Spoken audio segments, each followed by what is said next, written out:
Assalamu alaikum wa rahmatullahi ta'ala wa barakatuh. Chers frères et sœurs musulmans, aujourd'hui, une vidéo, peut-être pas comme les autres, peut-être la vidéo la plus importante de ma vie pour moi, et peut-être la vidéo la plus importante pour vous aussi. Pourquoi? Parce qu'on va parler du prophète, sallallahu alayhi wa sallam. Alors, pourquoi on va parler du prophète?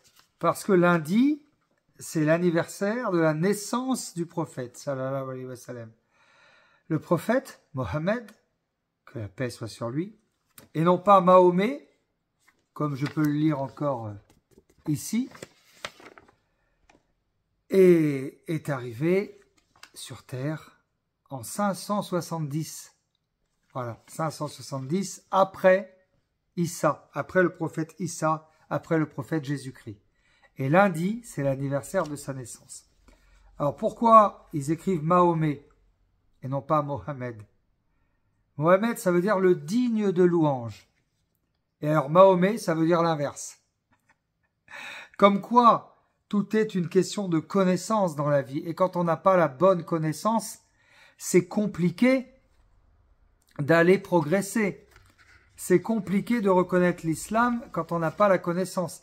J'avais d'ailleurs fait une vidéo là-dessus, allez la voir sur TikTok, je pense que je l'avais mise sur TikTok, où je disais que la connaissance mène à l'islam. Avant notre prophète, les gens buvaient de l'alcool. Avant l'islam, les gens buvaient de l'alcool. Les gens jouaient à des jeux de hasard. Les gens enterraient des petites filles vivantes avant l'islam. Avant le Coran. Il y avait beaucoup de péchés. Ils étaient totalement égarés. Et heureusement, notre prophète, que la paix soit sur lui, est arrivé. Alors on va voir, j'ai été chercher un peu des choses sur notre prophète. Alors, ça commence comme ça. La naissance de l'islam. La péninsule arabique du désert est parsemée de quelques rares oasis, etc. Et on dit Muhammad ou Mohammed. Le prophète de l'islam, appelé en arabe Mohammed, qui veut dire celui qui est louangé. Les Iraniens l'appellent dans leur langue Mahmoud et les Turcs Mehmet. Vous le saviez ça? Oh mais moi je ne savais pas.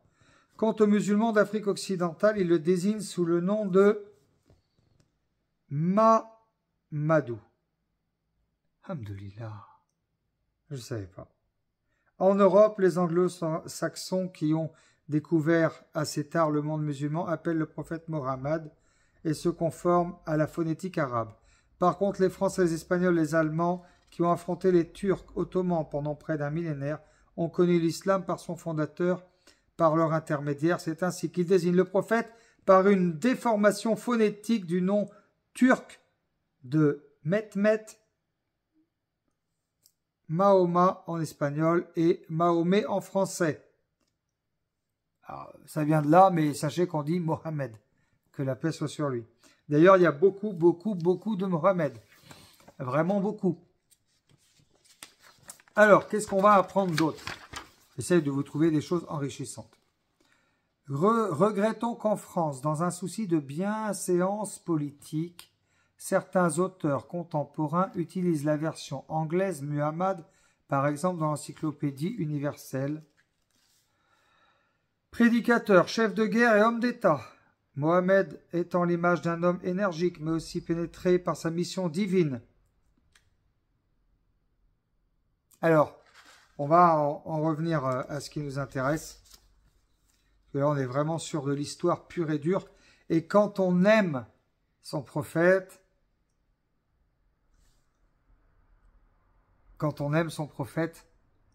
on doit aller chercher des choses, on doit aller chercher des renseignements, on doit creuser, on doit avoir de la connaissance. Donc, si vous voulez en savoir plus sur notre prophète, sallallahu alayhi wa sallam, creusez. Internet est ton ami. Après sa mort en 632, ses successeurs ou remplaçants califes en arabe entraînent leurs troupes à la conquête du Moyen-Orient, de la rive sud à la mer Méditerranée. C'était la naissance du prophète. La naissance du prophète qui sera fêtée lundi et qui a changé toute l'humanité.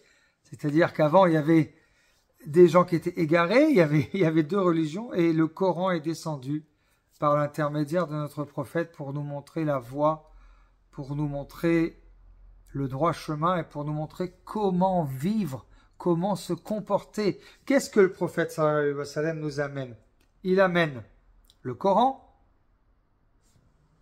qui est là, on le lit très régulièrement, ensemble, en live, sur les réseaux sociaux. Mais il amène aussi la sunna, c'est-à-dire le comportement, le bon comportement. À sa mort, le prophète, sallallahu alayhi wa sallam, que la paix soit sur lui, nous laisse le bon comportement, nous laisse un bon exemple. Si le prophète n'avait pas été doux, personne ne l'aurait suivi. Si le prophète n'avait pas été humble, n'avait pas été miséricordieux, n'avait pas été pardonneur, personne ne l'aurait suivi. Alors, plongez-vous dans les livres de science pour en savoir plus sur notre prophète. Et rappelons-nous, lundi, c'est dans 2 jours, on sera le 15 septembre 2024, que c'est l'anniversaire de la naissance de notre prophète. Alors en islam, on ne fête pas les anniversaires, on est d'accord. On n'adore pas notre prophète avec des photos, c'est pour ça que notre prophète n'est pas adoré, n'est pas représenté, comme certaines personnes peuvent adorer d'autres prophètes dans d'autres religions, puisqu'on n'adore que Allah subhanahu wa ta'ala. Et ça, je tenais à le rappeler. Par contre, on peut se rappeler de l'homme, Mohammed sallallahu alayhi wa sallam, qui nous a laissé sa sunna. Sa sunna, c'est comment se comporter dans la vie. Il y a le Coran, qui est la parole d'Allah subhanahu wa ta'ala, que je vous invite à lire régulièrement et qu'on lit ensemble. Et il y a la sunna du prophète sallallahu alayhi wa sallam. Comment avoir le bon comportement. Que Allah subhanahu wa ta'ala bénisse notre prophète et que Allah subhanahu wa ta'ala vous bénisse. Je vous invite à partager cette vidéo et à me mettre dans les commentaires quelles sont les qualités du prophète sallallahu alayhi wa sallam qui vous ont le plus marqué. Marquez-moi quelque chose dans l'espace commentaire sur notre prophète.